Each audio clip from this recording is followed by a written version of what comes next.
Ladies and gentlemen, good day and welcome to Indusind Bank Limited Q4 FY22 earnings conference call. As a reminder, all participant lines will be in the listen-only mode and there will be an opportunity for you to ask questions after the presentation concludes. Should you need assistance during the conference call, please signal an operator by pressing star then 0 on your touchtone phone. Please note that this conference is being recorded.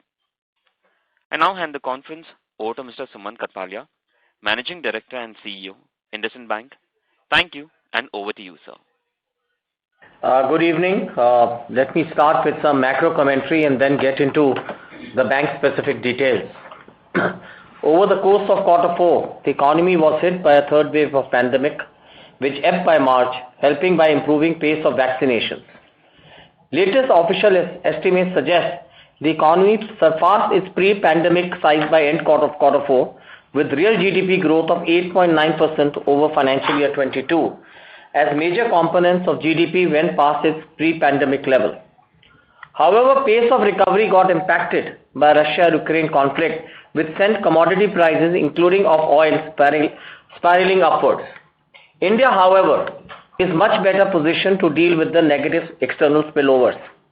An improved macroeconomic stability profiles, government capex push, external sector buffers, and a broadly supportive fiscal and monetary policy environment would help sustain recovery momentum. Much improved health of the banking sector, significant deleveraging by the corporate sector, and gradually improving capacity utilization reinforce the case of an investment cycle over the next 3 to 5 years. Coming now to the bank's performance.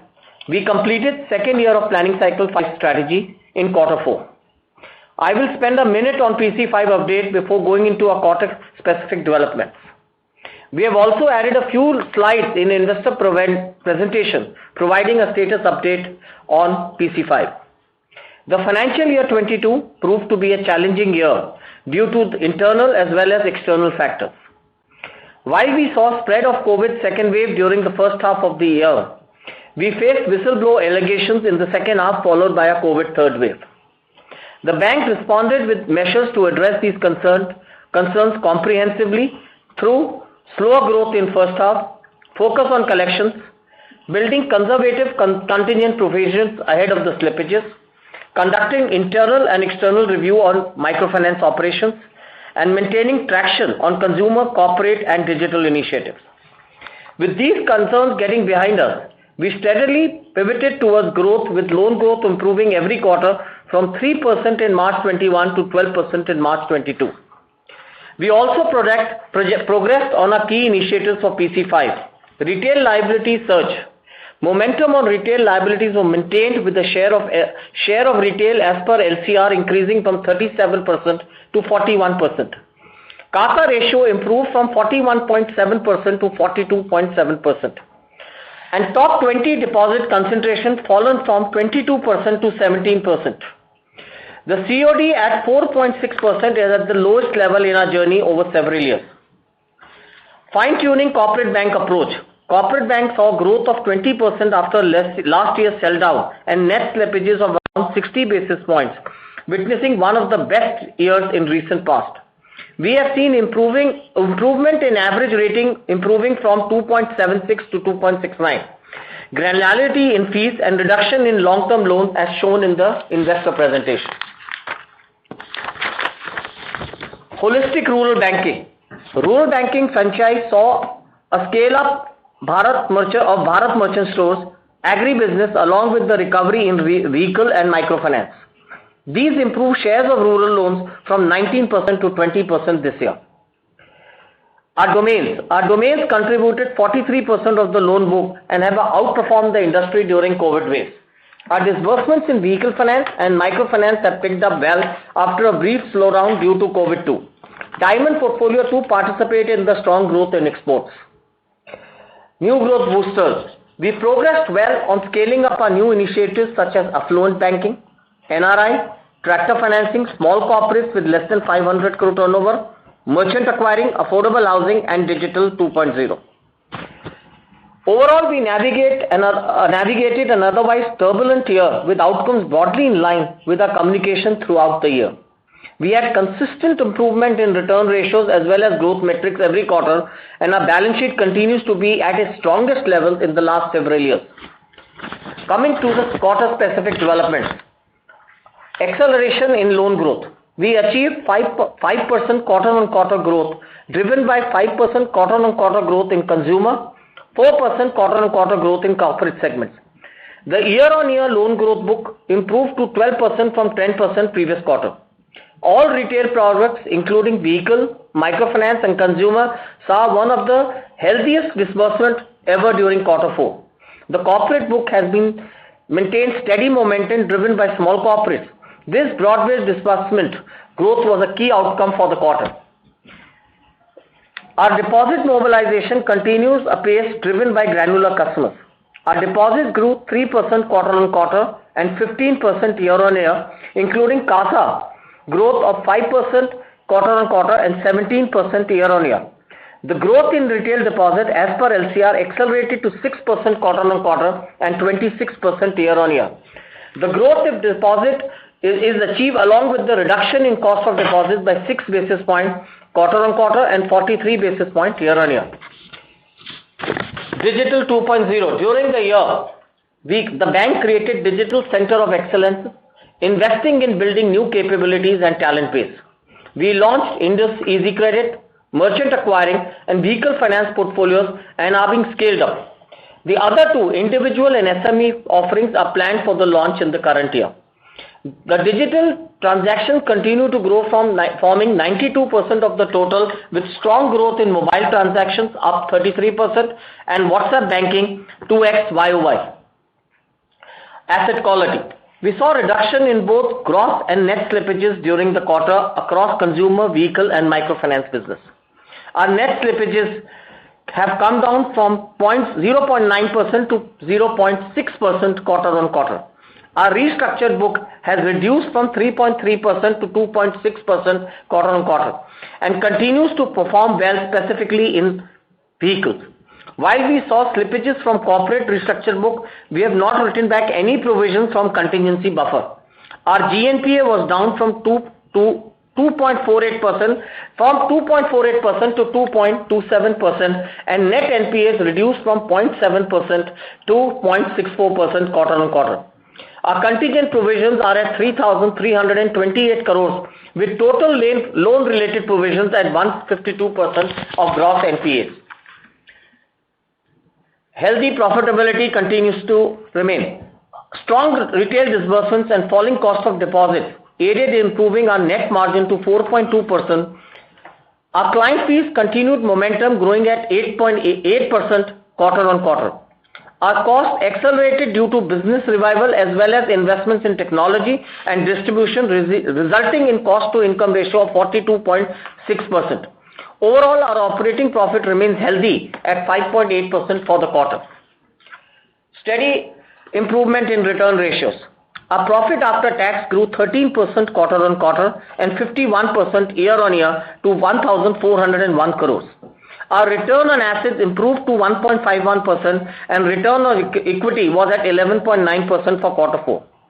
Continued improvement in return ratios and low risk density has ensured healthy capital adequacy ratio at 18.42% versus 17.38% YOY. Now coming to individual businesses. Vehicle finance. Our vehicle finance disbursements for the quarter were at 9,986 crore, reflecting 13% quarter-on-quarter and 19% year-on-year growth. Our full disbursements at 32,000 crore surpassed previous COVID level despite weak quarter 1 due to COVID second wave. Within vehicle categories, we saw healthy disbursements across commercial vehicles, construction equipment, utility vehicles, tractors and cars. Disbursements in 2 and 3 wheelers remained subdued. We have gained market share in light commercial vehicles, construction equipment, tractors and cars during the year. We have seen activity levels across our customer base increasing during the quarter. The vehicle supply constraints have ensured adequate capacity utilization for existing vehicles. This has also helped customers to pass on increasing fuel prices burden without considerable impact on their viability. The small road transport operator segment has seen good freight demand during the last couple of quarters. The segment refrained from exuberant vehicle purchase since pandemic, resulting in near normal capacity utilizations now. This should pave way for fresh demand once fuel prices ease down.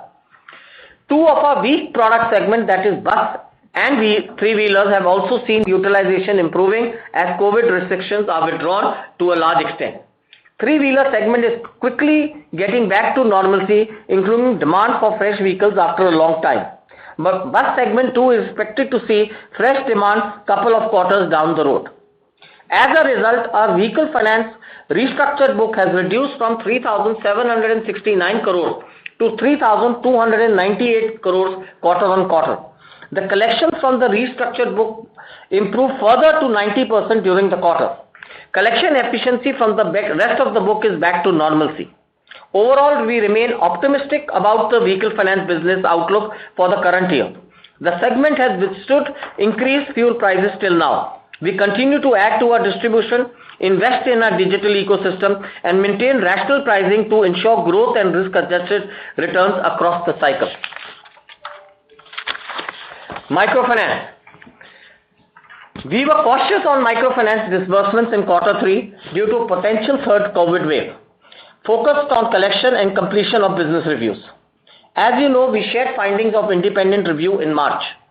With these issues getting behind us, our microfinance disbursements bounced back nicely during the quarter. The microfinance book grew to 30,612 crores with 16% year-on-year growth. Our standard book collections, excluding restructured loan book, improved further to 99.1% in March 22 compared to 97.5% in December 21, while the collection efficiency of new client source during financial year 22 was at 99.5%. The net slippage during the quarter was rupees 696 crores and cumulatively for financial year 22 was 2,547 crores. This was broadly in line with our slippage expectations for the year, and we saw severe impact of COVID second wave specifically in rural India. We are carrying over 90% coverage on gross NPS. Our 30 to 90 DPD book has fallen from 5% to 2.6% during the quarter. With this reduction in overdue book, limited impact of COVID third wave on the portfolio and focus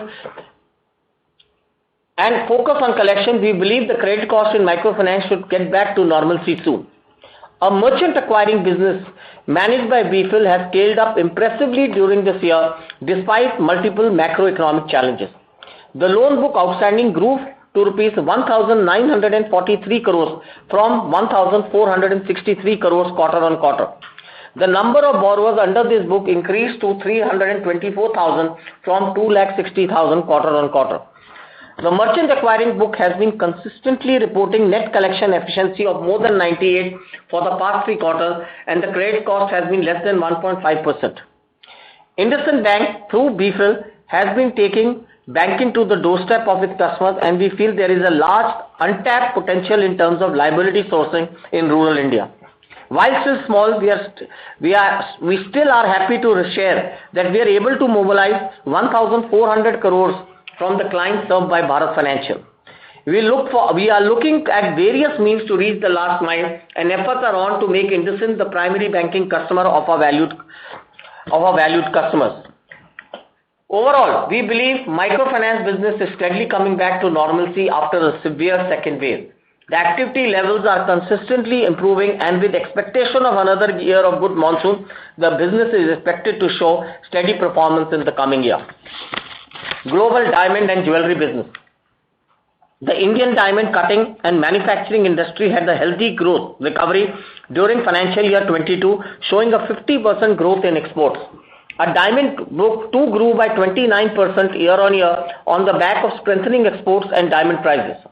The business so far has not seen any material impact except for reduction in business volume due to ongoing Russia-Ukraine conflict.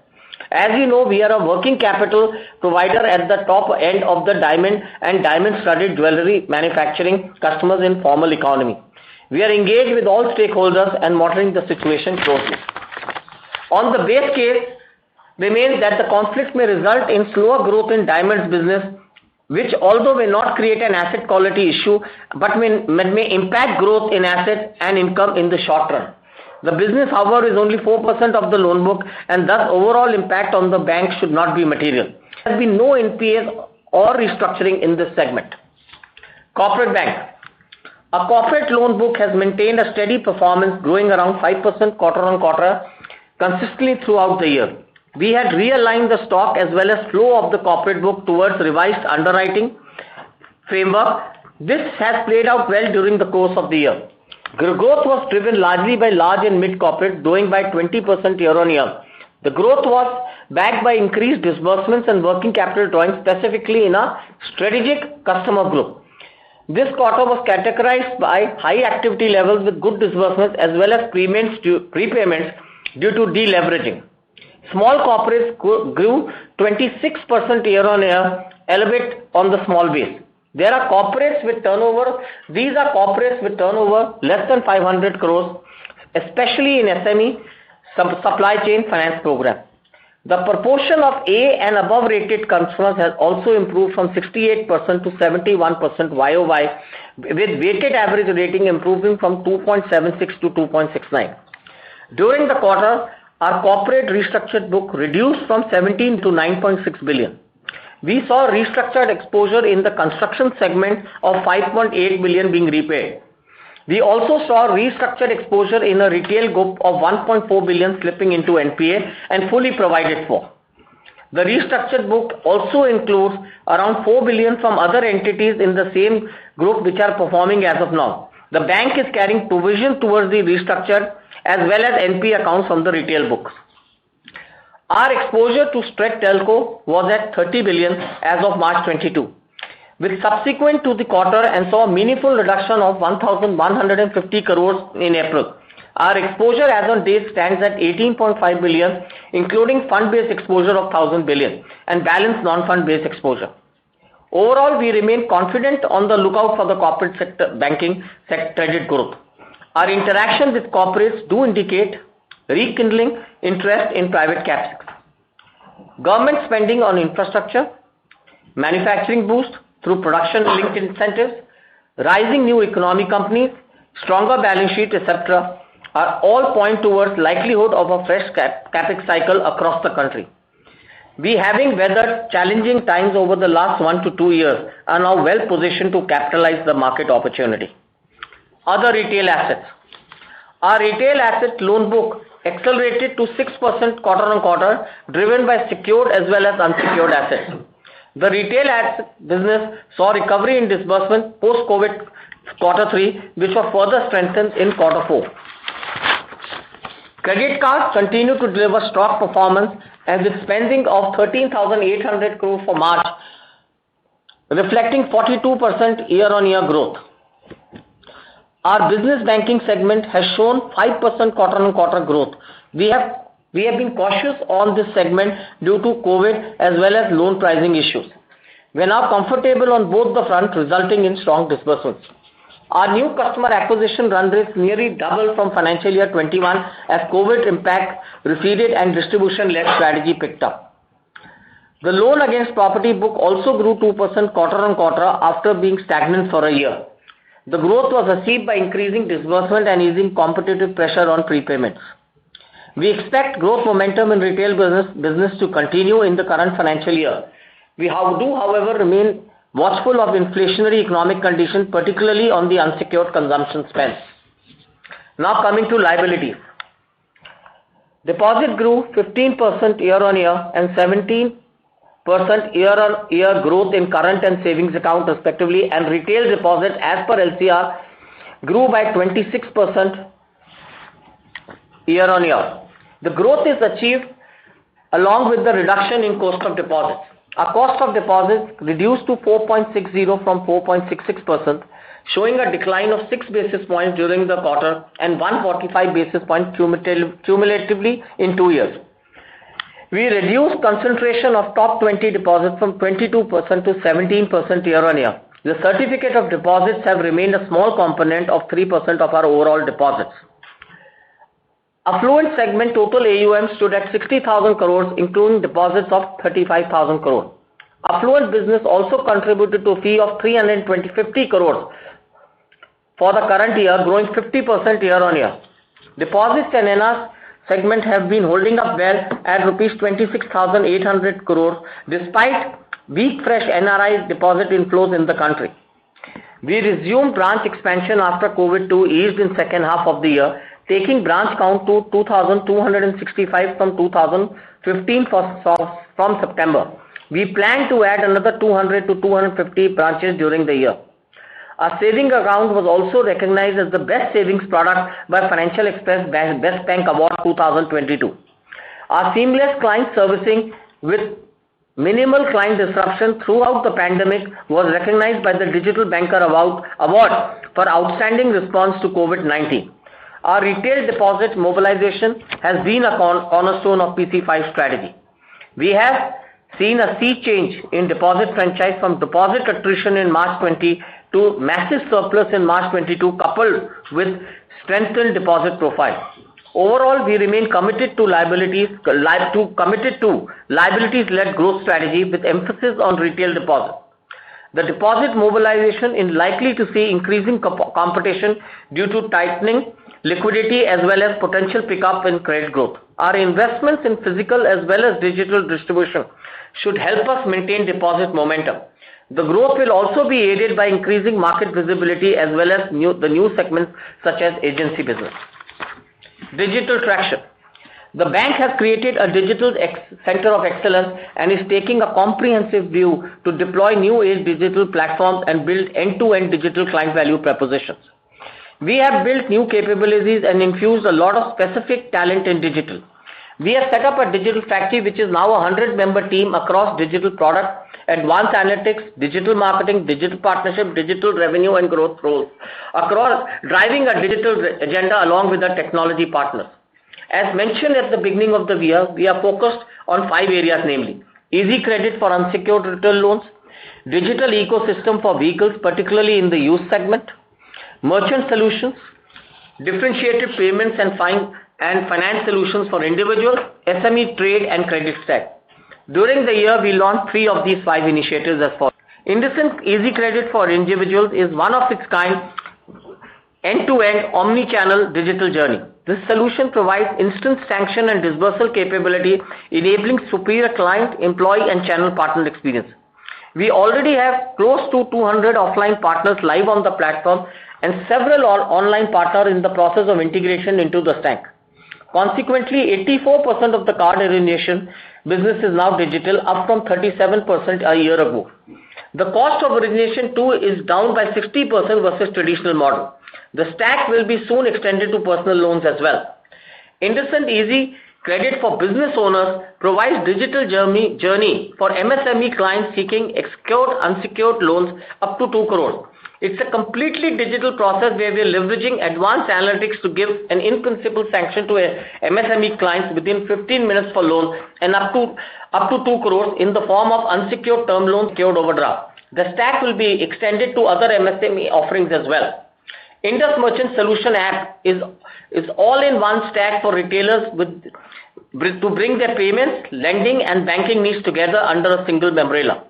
We went live in Q3 and are seeing good traction already with close to 60,000 user base and 75% of the users being new to bank and another 20% of existing clients of the bank wanting to avail payment proposition on the back of digital merchant stack. Vehicle business launched Indus Easy Wheels portal which hosts ancillary services like roadside assistance, mechanic services, insurance, which is the first of its kind in the market. This portal also hosts the repossessed vehicle of the bank for auction and provides a smooth user experience for anyone who is looking for pre-owned vehicles. We are proud to share that it was recognized as the best new product launch for the year loans by the Digital Banker and at the Global Retail Banking Innovation Award, and Indus Merchant Solution was awarded Outstanding Digital CX SME Award in the recently concluded Digital CX Award 2022. The other 2 initiatives of Digital 2.0 Millennial and SME offerings are planned to launch in the current year. During the year, we also strengthened the partnership, adding new strategic partners to our platform. Our mobile app continues to see strong user penetration, growing by 20% year-on-year, and our monthly active users and mobile transactions increased by 33% year-on-year. On WhatsApp banking, we continue to see healthy traction with monthly active users and transactions increasing nearly 2x YOY. Overall, 92% of our transactions are digital and nearly 70% of the service requests are processed digitally. Now coming to the financial performance for the quarter. Net interest income for quarter 4 was at rupees 3,985 crores, grew 13% year-on-year and 5% quarter-on-quarter in line with the loan growth. Net interest margin improved during the quarter from 4.10 to 4.20. The improvements were driven by continued reduction in the cost of deposits from 4.66 to 4.60. Other income grew 7% year-on-year and 2% quarter-on-quarter. Core fee excluding trading income grew by 8% quarter-on-quarter and 9% year-on-year. Share of retail fees have improved from 58% to 64% of total fee. Operating expenses grew by 15% driven by recovery in retail business, investment in technology and distribution growth. Our branch network saw addition of 162 branches during the quarter, taking our branch count to 1,265. Our overall cost to income ratio increased to 42.6 versus 41.6% quarter-on-quarter. On the asset quality and the provisioning front, our stress pool has seen meaningful reduction, which includes gross and net slippages have come down quarter-on-quarter, driven by reduction in microfinance and vehicle finance. Net slippages for the quarter were at 0.6% of loans versus 0.9% for previous quarter.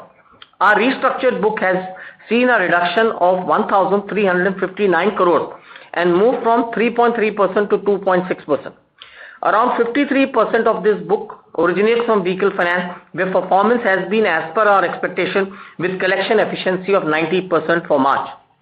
The microfinance collection efficiency on standard book, excluding restructured, was at 99.1%.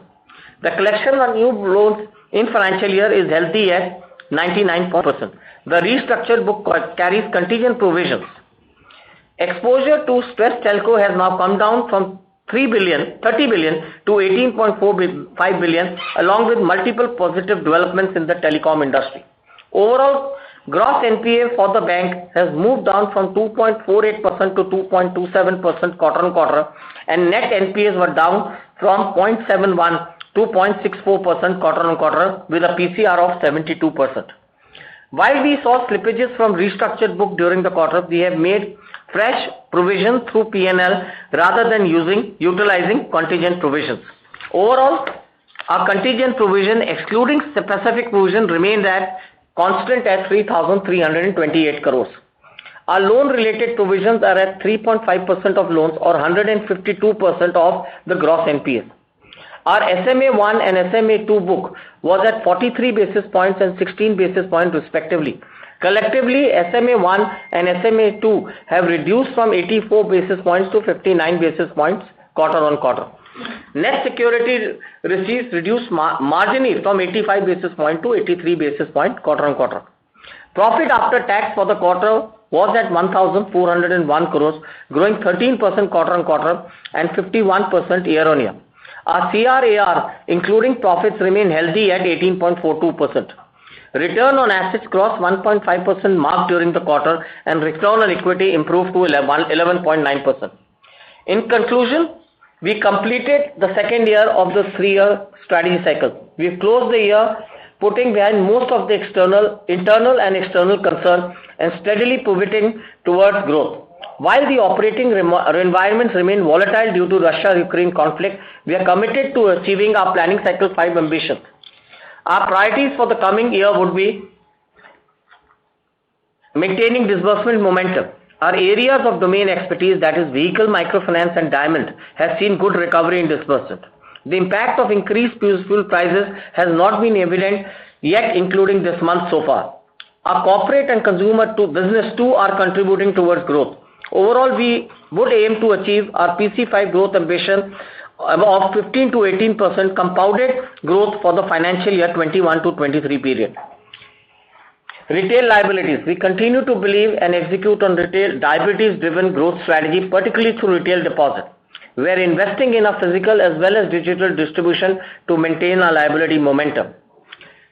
Digital. We've launched 3 out of the planned 5 initiatives. Indus Easy Credit, merchant acquiring, and finance vehicle finance portal. These will be scaled up during the year. The other two millennial and SME offerings are planned for launch in the current year. Launch and scaling of new initiatives. We are adding new growth boosters across assets and liabilities business. Asset side should see launch of home loans, scale up of tractor, affordable housing, merchant acquiring, and small corporates. Liability side should see scale up of affluent, NRI, agency business, and wealth management.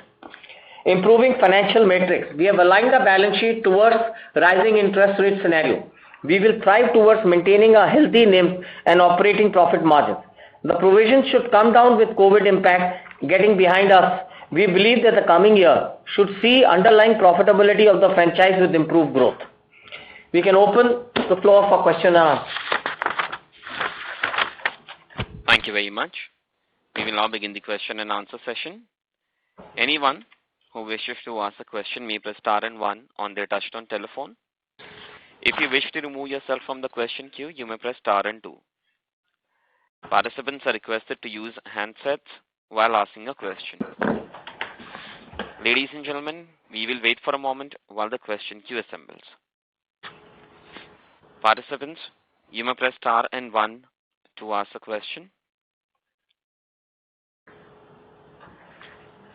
The first question is from the line of Maruk Adjania from Edelweiss Financial Service. Please go ahead.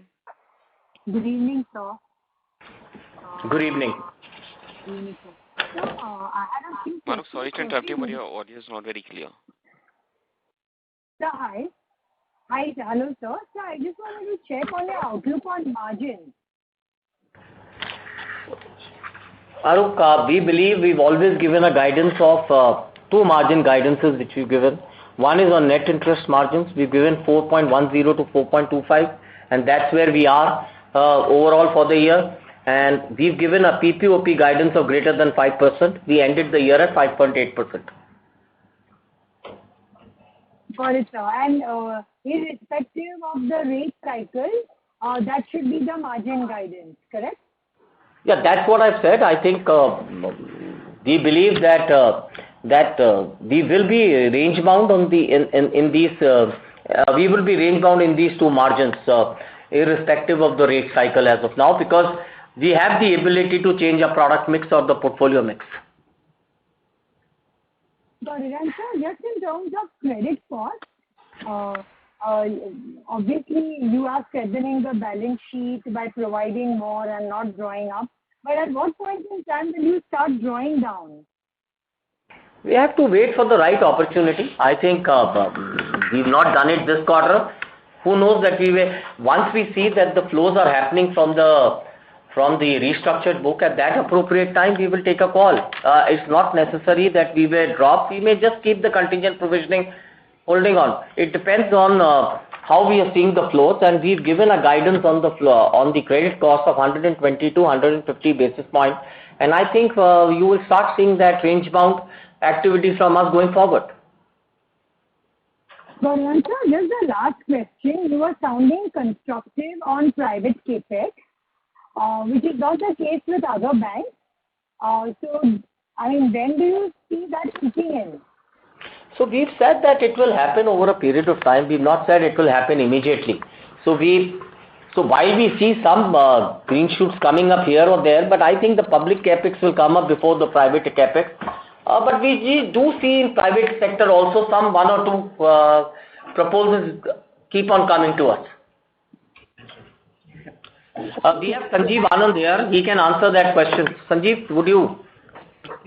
Yeah, so actually we have been speaking to a lot of our clients, and everyone over the last 4-5 months, I would say at least 60-70% of the large strategic clients we spoke to have talked about capex now, because they're pretty much reaching their capacity utilization. So definitely in the coming 5-6 months we will see a big boost out there.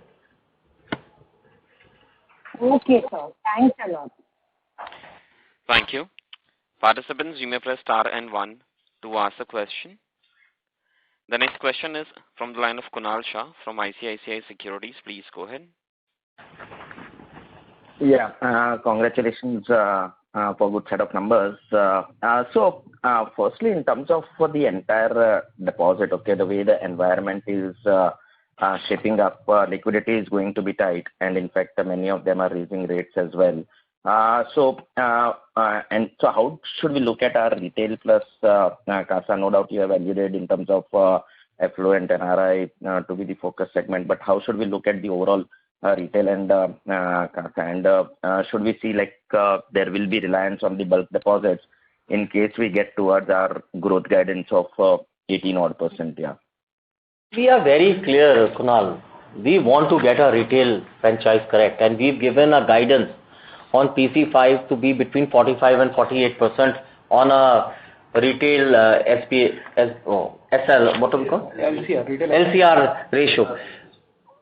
I believe that we are on our way. If you look at our rates, term deposits rates, we're still higher than the 4 private sector banks, and I think we will continue to be at that range. And I think while people may catch up, I think we will. We've also positioned ourselves correctly in the 2-year plus, where we're mobilizing deposits in the 2-year plus bucket to make sure. And I think we've got some initiatives behind it to make sure that our retail growth in liabilities is enough to catch up. Our bulk deposits are today at 21% of our overall portfolio, and we want to continue to believe that we don't want to raise that. In fact, maybe it should go down, and we believe that we can manage the margins and the NIMs in the range which we have set. Overall, even in rising interest rate environment, the way our book is more skewed towards, say, the fixed rate given the vehicle, plus maybe on the MFI, still we would be confident in terms of no impact in terms of the lagged repricing being there. See, what happens is, if the interest rates are rising and we are rising, also the MCLR or the external benchmark rate does rise. So there may be a 30 to 60-day gap, but you may catch up with that over a period of 2 months or 3 months. That's number one. Number two, the new fixed rate book, we are also seeing in the vehicle as well as we are seeing a rate increase and cautious rate increase happening in that segment. What was gone down to 7.5% is now at 8.5% happening already on the commercial vehicle side.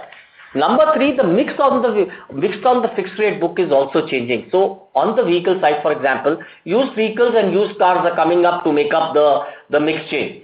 In microfinance, you've diversified the microfinance into merchant acquiring business, where 2,000 crores is now at 23.6%. So you continuously change the mix to make sure that your margins are taken care of. Sure. And in case the environment gets tight in terms of deposits and mobilization of the deposits, what would be our priority? Would it be in terms of sacrificing some growth, retaining the margin, or maybe investing more in terms of the scaling of the franchise and still try to get towards the growth guidance which is there? I think we are looking at long term. I think we will continue to scale up our franchise. We will continue to invest in our franchise. We are going to launch a new initiatives on the liability front, which is on the digital capability completely. And hopefully we should be able to launch in the next 7 months, which should give another impetus to our growth in the liability business. So we are consciously and doing a lot of things to make sure that we are ahead of the curve in liabilities as we go ahead, because we've been a little bit behind. Sure. And one last question in terms of MFI. So how is the leadership out there now? Post maybe we saw the change which has been there, and how should the entire business be now driven going forward? Yeah. So I think I've answered this question before also, and I've said that we had a very strong succession planning in place to take care of any leadership issues which may have come in the microfinance segment. So like I said, I think we have put an executive vice chairman, J. Sridharan, there, who's managed the business very, very well, sitting there. And I think we've been able to not hire a CEO, but each business had a distinct CEO and has been able to manage. We are still contemplating whether we need a CEO on top of the 3 CEOs and another executive vice chairman. So I think the way the business has stabilized, we've not felt the need for it right now, though we have 2 external candidates. Secondly, I think on the processes and the governance side, we had an internal resource, Srinivas Bonham, who was actually from the microfinance industry, who brought stability into the operations and the whole financial accounting and the operations bit of it. The third thing which we did was, I think we in-housed the senior management team into the bank, and I think that created a lot of stability in the workforce, and there is an opportunity for others also to move inside the bank without taking the agility of the microfinance industry. Having said that, I think if anything to go by, this quarter has been a representation of how microfinance industry will look. We've seen very good growth quarter on quarter and year on year on this business. We believe that that this business will continue to grow at about 27 to 28% year on year, and we believe that the issues of quality of the portfolio are behind us, and we should come back to 2.5%, 2 to 2.5% on the credit cost. Having said that, also I must compliment and I must inform that MR played a very constructive role with us as a consultant. He guided us during this time, and his term ended with us on March 31st. He continues to be available if we require him to be, but with mutual consent, he said that now that the work is done, we can continue and create a new organization. So I think that's where we are, and I think the organization is now pivoting towards what it was supposed to be, a process-driven, technology-led group as we go forward. Okay. Thanks, and all the best. Yeah. Thank you. The next question is from the line of Manish Shukla from Axis Capital Limited. Please go ahead. Yeah, good evening. Firstly, on credit deposit ratio, you are significantly below where you were earlier and much below your PC5 target also. So how do you see credit deposit ratio moving for you? So this is a conscious call. I think at one point we were 116 to 118% and we were beaten down. So I think we should move. We've always said our target is to be between 88 to 92%, and we will get there as the credit growth comes back, and what we are pivoting towards growth. You would see us moving to 88 to 92%. Okay. And what part of the asset book would be floating in nature for you today? Around 50% is fixed rate, as you know, the vehicle finance, microfinance, and parts of credit cards. Balance 50% is the predominantly corporate, which largely is a variable rate book. Within that also there is a short-term book, which by nature is a floating rate. So yeah, broadly 50% of the book is fixed rate, balance is variable. And the fixed rate book, what will be the average tenor? So fixed rate, vehicle finance business, average tenure would be around 24 to 26 months. Microfinance is typically a 1 year book. Okay. Last question is the fresh additions of NPA of 1742 crore in consumer. Can you split it across segments, please? Yeah. So let me just give you think of slippage. So I think the slippages on consumer are 553 crores, which happened from CFD business. Secured retail was about 212 crores. Unsecured was 162 crores, and MFI was 815 crores. And the net numbers were 239 crores in CFD, 148 crores in secured, 116 crores in unsecured, and 696 crores in MFI. Okay, all right. Thank you. There are no questions. Thank you. The next question is from the line of Nitin Agrawal from Motilal Oswal Securities. Please go ahead. Yeah, hi. Sumant, congratulations on good results. Carrying over on the slippage number, like in the MFI, we still had a pretty elevated slippages. So just wanted to understand if this like is done, and are we going to see a normalized slippages from FY23 beginning, or is it still going to take time? No, we've said that we should be in the range of 2.5% on the credit cost as we move along. That's what our guidance is, and this is where we will be. But just wanted to understand if this is going to be back-ended improvement or... No. So from see, what you saw in quarter 3 was the maximum. In quarter 2, quarter 4, you saw half of it. In quarter two, you will see another half of it. So I'm just saying you will just see it going down because there is no, the 30 plus bucket is 800 crores only. So it's just going to go down as we move forward. Right. And secondly, on the vehicle business, how do you see the growth trends over FY23? We have been running flat, covered up the loss that was going on earlier in terms of growth. How is this position to go from here? No.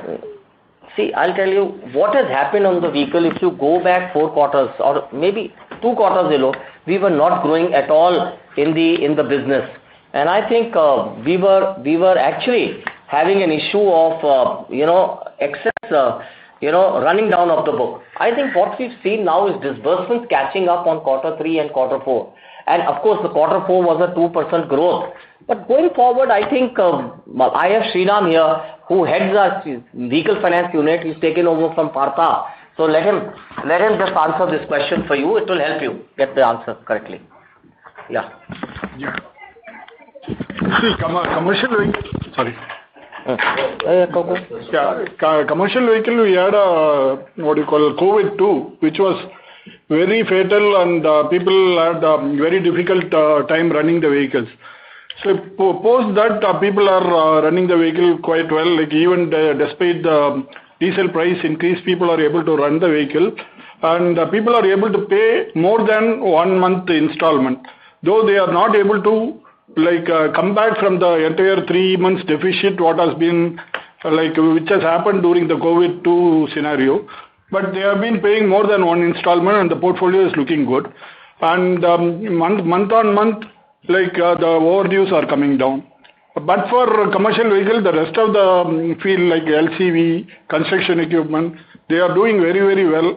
Even the recovery is good, and also the people are looking at new purchases, and we are also looking at improving our market share.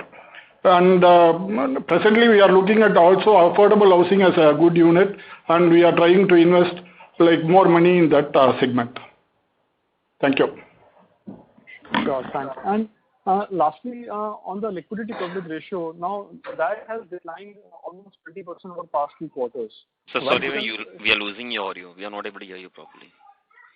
Sorry, am I audible? Yes. Yeah. Sorry, I was asking on the liquidity coverage ratio that has declined almost 20% over the past 2 quarters. So how do you see this, and can this limit the overall balance sheet growth in FY23? We are at 127% on average on the LCR right now, and I think it's a question of how much of retail liabilities are we able to mobilize. And I think we said that we've got initiatives and we've done all. In fact, in a bad year when the NR flows were down, we've still been able to grow our LCR. We are able to maintain our LCR. I think we will continue to grow this. The second thing is, please understand, if you look at our balance sheet, we have an excess cash sitting there of 50,000. I think we are able to manage our business well, and I think we should be able to manage the LCR as we move forward. Yeah, regulatory requirement is 100%. So, and if you see all peers banks also, I mean, they have come off, and this is an average. So it may not translate to the 50,000 that you see as excess cash, because this is done on an average basis. So if you see the ENR LCR, it will be like 137%. So that's where we are. But like to like, yes, we are around 15-20% down, as what you rightly said, as per disclosures. And I think, yeah, that's a level that I think consciously we are seeing how to utilize our excess cash. Sure. Thank you so much, and wish you all the best. Thank you. Thank you. The next question is from the line of Jay Mundra from B&K Securities. Please go ahead. Yeah, hi sir. Thanks for the opportunity. I have a couple of questions. First, on liability, I think we had earlier stance that loan growth will be preceded by deposit growth. If you can just refresh things on both loan growth and deposits, sir, and do you see a case for higher competition in deposit, given the largest private banks is going to get more aggressive in deposit mobilization? I think there will always be. It's a big market. I don't assume that there will not be enough size for every. Our asset growth, even if we grow at whatever percentage we need to grow, at 20%, we come from a very small base. So I think we don't need so much of growth, and I think we are doing enough initiatives to back the retail deposit growth, in my opinion. So in my opinion, if we are looking at 15 to 18% CAGR growth on the loan, our deposit growth will actually be more than the 15 to 18. Retail liabilities will be greater than 15 to 18% CAGR year on year. So we will continue to grow at that level. Sure, understood. Okay, and sir, on asset quality, especially on real estate, would you say that real estate is also a bit of a domain of the bank, because in terms of size, maybe on relative basis, that is also as big as gems and jewelry. Of course, you have not put out that as a domain of the bank, but I just wanted to check your view. Are you comfortable growing in that segment, and how would you assess the riskiness of that book at present? So it depends on what you call as real estate. So a lot of people define real estate differently. We don't have a mortgage portfolio today. So a lot of banks are much bigger than us on the real estate business. So if you are defining real estate as commercial real estate, I think we are very selective on that real estate book. And I think it has done very well for us, which stood the test of time, has stood and given us very profitable growth. So we continue to believe in that segment, and I think, but we have internal yardsticks and barometers against what our portfolio would be, and that's defined in our board policy as well as our internal risk guidelines. Right. So, sir, on slide 11, you have put real estate, commercial plus residential, which is 4.05%. Yes. I believe is your real estate developer, because LRD is clearly the separate line item of 2%. Correct. So I wanted to check, out of this real estate book, which as per last Basel was around 8,000 crore, how much is restructured at present? How much is NPA? And is there any other portfolio which is under some sort of a dispensation? Not at all.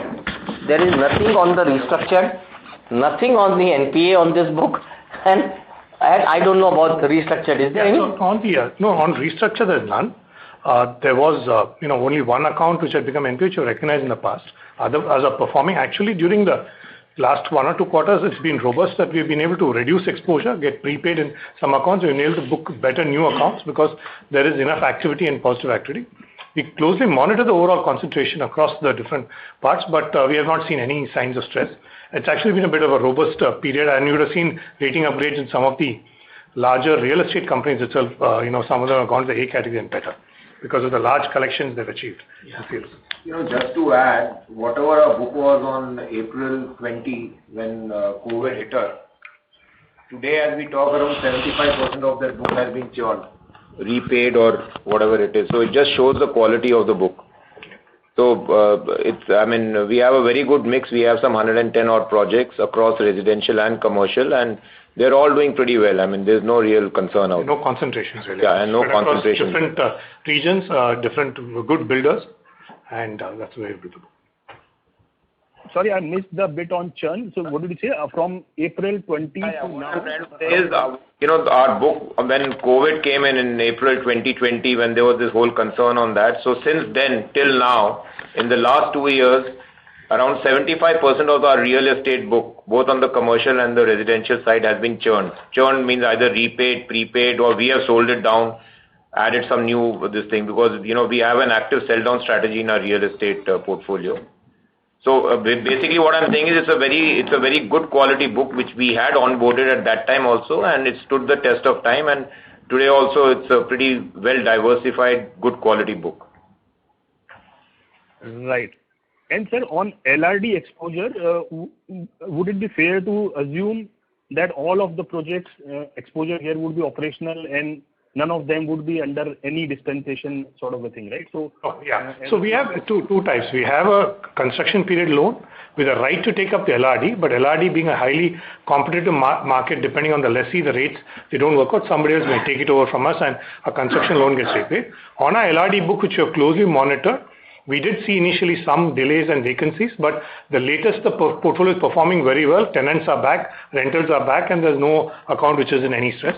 The promoters have also supported during this period when rentals were lower, but now the rentals are back at full swing and there is demand. Actually, we're seeing fresh leasing at better rates. You would have read about that in the, embassy had given a REIT guidance that you're reading. There is good demand again. So the concerns that it may all move towards work from home and there won't be demand for commercial assets doesn't seem to have played out as much from what you're seeing in recent times. But it's highly competitive on rate side, so we will be selective on the kind of transactions we've done. Great. And last thing, sir, from my side, one is, if I see a large corporate book, clearly in rupees, absolute rupees crore, it has moved from, let's say, 44,000 crore, 40,000 crore to roughly 60,000 crore over the last 4 quarters. But if I look at your credit rating, the risk profile rating mix that you give, there is not too much of a change on slide 11. So from YOY, 26% of BB and below is only less by 200 basis point. So what does it tell you that on incremental basis is the same as the outstanding basis, or there is something else which I might missing? No, sir. First of all, there is we have mentioned on the slide that there is a little bit of reclassification on the corporate side.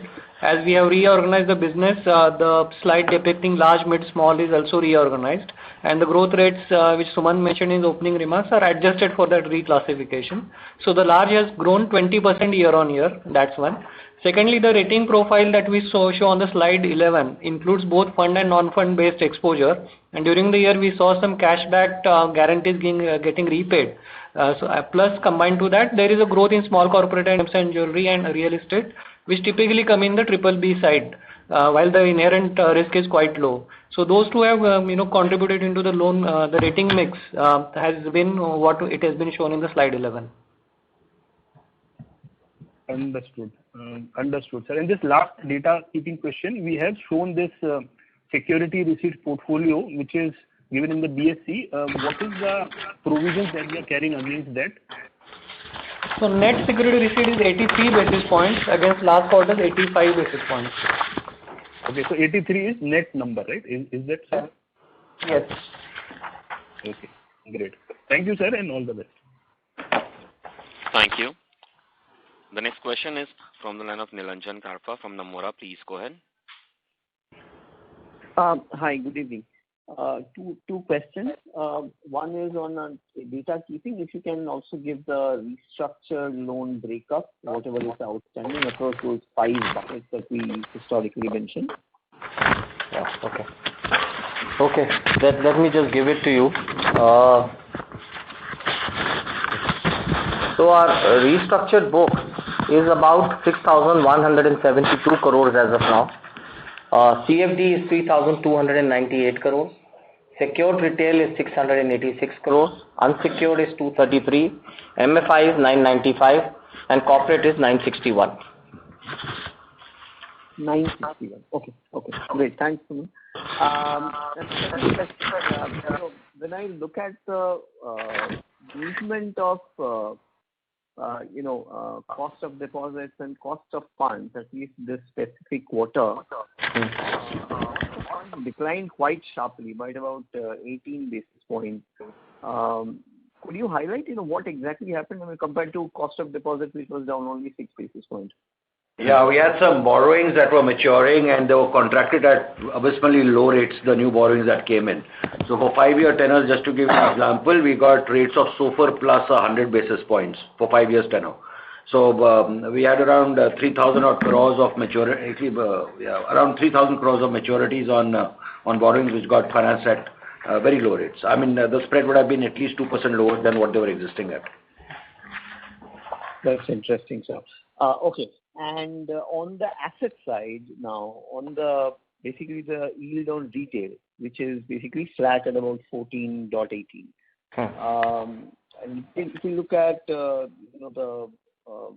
loan book, there is quite a sharp growth in microfinance, about 11.5% sequentially. Even the business banking piece has also grown, right? And the others part, which also I guess is a little higher yielding book, has also grown. So across other segments, are you seeing a higher, pricing pressure? So there is a pressure on loans against property which is there. And I think that is also getting normalized because people are now getting back to normalcy at 8.5%. Which was going at 7.5%, and we did not participate so much in this. So I think that's number one. Number two, in the commercial vehicles, medium and heavy commercial vehicle side, I think there were some competitors who were buying market share at a certain price, which we were not willing to do because risk-adjusted return did not make sense for us. But I think that's all coming back to normal, and we are seeing normalcy returning back, and people getting much more aware of the rising interest rates. Okay. Microfinance business, as you know, does not have any we do at 19.6, and there is no problem in that rate at all in the microfinance book. Right. Okay, great. And a final question. Is there some resignations from top management team, but they're still, yet to be disclosed or something like that? No, nothing of that sort. I just told you that one person, which is our advisor, M.R. Rao, did opt for a mutual separation because the work on the microfinance was done. But otherwise, we have not seen anything. Of course, Sanjay Malik, who was on sabbatical for the last 1 year, did decide not to join, and he's moved on. So that's what it is. Sanjay Malik was our investment advisor. Investor relations. Okay, great. Thanks. Thank you very much. I now hand the conference over to Mr. Sumant Katpalia for closing comments. Okay, thank you for joining the call. I think the bank, I just want to leave some messages. I think the bank is progressing well on all performance metrics, including getting future ready with investments in digital and distribution. The second message is I believe the bank is well provided towards asset quality, and domains provide us a competitive edge. We've said that we will be in the range of 120 to 150 basis points. We will be in that range. A competitive edge is the three domains where you say that big guys survive. We will be the big player in these three domains. The true earning power of the franchise to start reflecting from the current year. So we've had 2 years where we've continued to do provisions and we've not shown our return on assets or return on equity. I think the true earning power of the franchise to start coming back. You've seen Q4, we delivered a 1.5% ROA from 1.31. I think we are all set to what this bank was supposed to be, and I think the next year should see a lot of what we have committed to the market being delivered. Thank you so much for your time. And me and Andrijit are available if you need any clarification at any point of time. Thank you. Thank you very much. On behalf of Indusind Bank Limited, that concludes this conference. Thank you for joining us. You may now disconnect your lines. Thank you.